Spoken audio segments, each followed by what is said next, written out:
When Japanese immigrants moved to Hawaii, they carried their dreams and desires along with them, using loophole methods to immigrate to the US, working grueling hours in sugar plantations, and facing discrimination. Japanese immigrants faced multiple challenges in their lives while trying to live a normal life in America. In the late 19th century and early 20th, many Chinese and Japanese people came to America in hopes of a better life.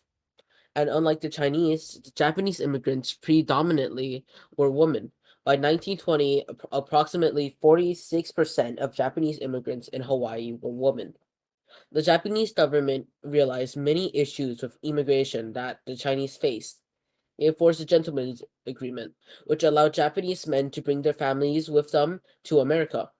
The Japanese believed that it would bring stability and positive lifestyles, preventing negative stereotypes of the Japanese from arising. When Japanese men didn't have a wife already and wanted to immigrate to America, they were arranged marriages with picture brides, which they will meet when they both arrive in the United States.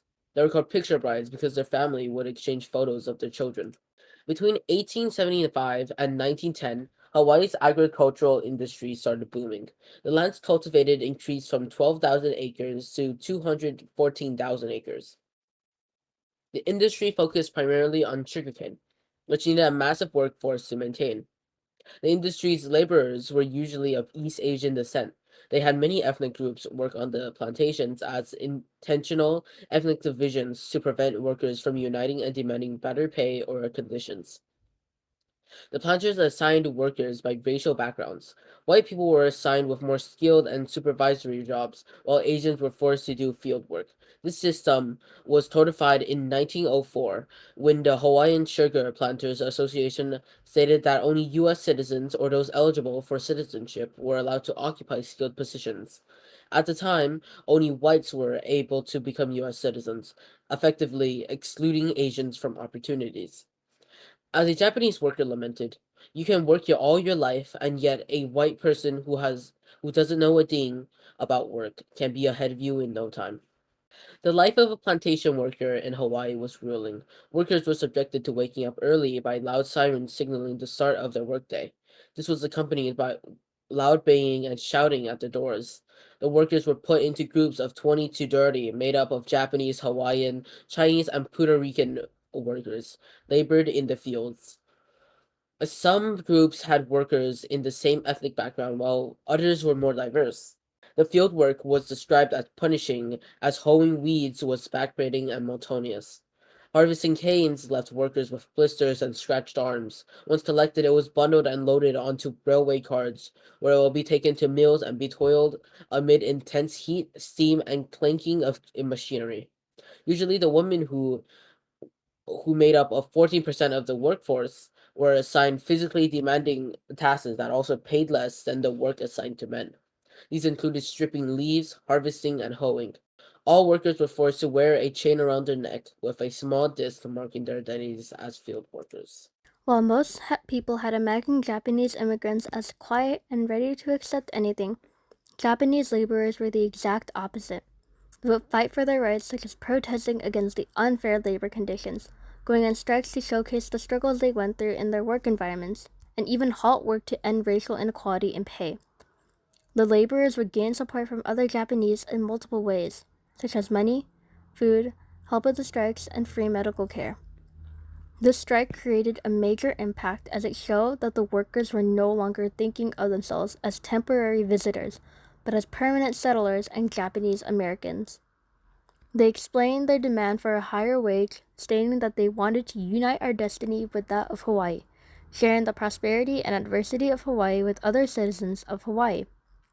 To stop this, the planters attempted to pressure the government into arresting the strike leaders for conspiracy and hiring Chinese, Hawaiian, Portuguese, and Filipino workers as scabs, who were laborers that would break the strike by doing the strikers' jobs.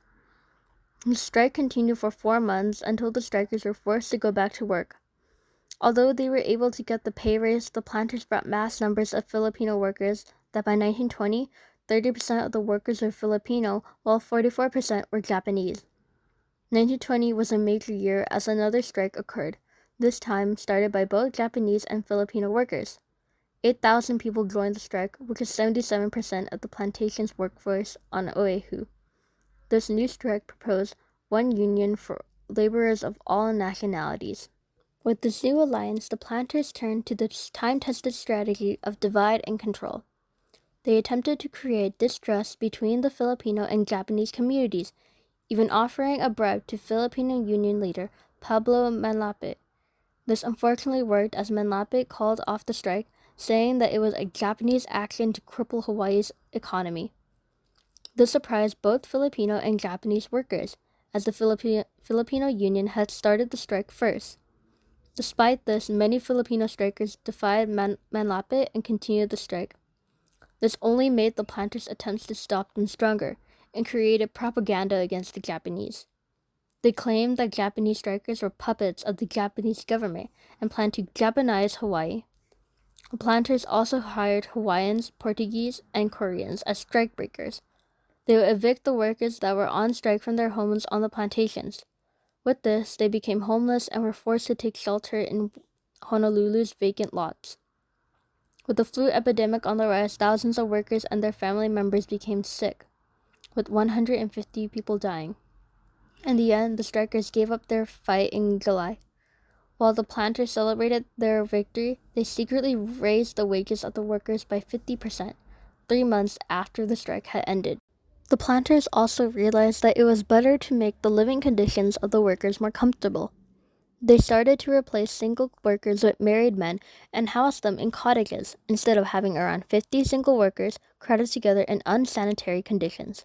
With this change, Japanese immigrants started to bring their culture back to their ethnic communities. They would build Buddhist temples and Japanese language schools for their children. They also celebrated traditional events like the Midsummer Oben, also called the Festival of Souls. They dressed in kimonos and played traditional music to celebrate. The workers also learned Pidgin English to communicate, which is a mix of Hawaiian, Japanese, Portuguese, and Chinese phrases and rhythms. This eventually became the language of the camps and allowed workers to communicate with each other more easily, instead of using their native language. This newfound comfort the Japanese and newer generations had living in Hawaii left many of them refusing to leave the place they had now called home. An example would be Sokichi and Matsu Fukada, who were one of the many immigrants from Japan that traveled to Hawaii. During their stay, they raised a family, but 20 years later, when they decided to return to Japan with their Hawaiian-born children, their teenage son refused to join, stating that Hawaii was their home and that he wanted to stay.